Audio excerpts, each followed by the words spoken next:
नमस्कार मित्रांनो, आज आपण पाहणार आहोत तारिणी मालिकेतील रेवा म्हणजेच अभिनेत्री पायल जाधव हिची खरी जीवन कहाणी।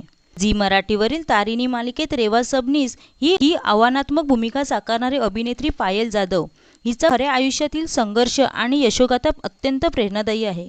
पायलचे वडील पुण्यातील सरस्वती विद्या मंदिर या शाळेत शिपाई म्हणून कार्यरत होते। अत्यंत सामान्य कुटुंबात वाढलेल्या पायलने आर्थिक अडचणींचा सामना करत आपले शिक्षण पूर्ण केले।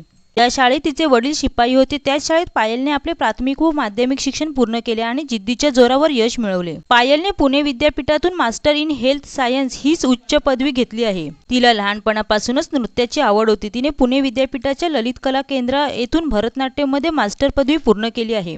अभिनय आणि नृत्याशिवाय पायल लाठीकाठी आणि तलवारबाजी यासारखे पारंपरिक युद्धकलांमध्येही पारंगत आहे। शिवजयंतीनिमित्त तिचा तलवारबाजी करतानाचा व्हिडिओ सोशल मीडियावर प्रचंड व्हायरल झाला होता। कला विश्वात पदार्पण करताना पायलला तिच्या सावळ्या रंगामुळे आणि लग्नामुळे सुरुवातीला अनेक नकार पचवावे लागले होते। लग्न झाले असल्यामुळे करिअरवर परिणाम होईल असे बोलून तिला अनेक भूमिका नाकारण्यात आल्या होत्या, याचा खुलासा तिने एका मुलाखतीत केला होता। पायलच्या वैयक्तिक आयुष्यात तिच्या आईने कॅन्सरसारख्या गंभीर आजाराशी यशस्वी लढा दिला असून पायलने या कठीण काळात आपल्या आईला खंबीर पाठिंबा दिला। 2023 मध्ये नागराज मंजुळे आणि मकरंद माने यांच्या बाप ल्योक या चित्रपटातून तिने मराठी चित्रपटसृष्टीत पदार्पण केले आणि तिच्या कामाचे कौतुक झाले।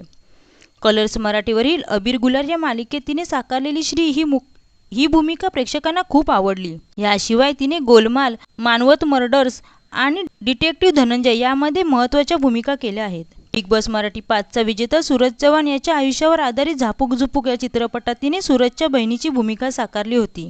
सध्या ती झी मराठीवरील तारिणी मालिकेत एका डॅशिंग अंडरकव्हर कॉपची भूमिका साकारत आहे, ज्यासाठी तिला वऱ्हाडी, पंजाबी अशा विविध भाषांचे लहेजे शिकावे लागले आहेत।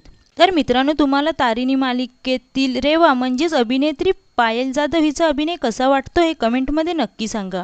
व्हिडिओ आवडल्यास चॅनलला सबस्क्राईब करा आणि बेल आयकॉन दाबा। धन्यवाद।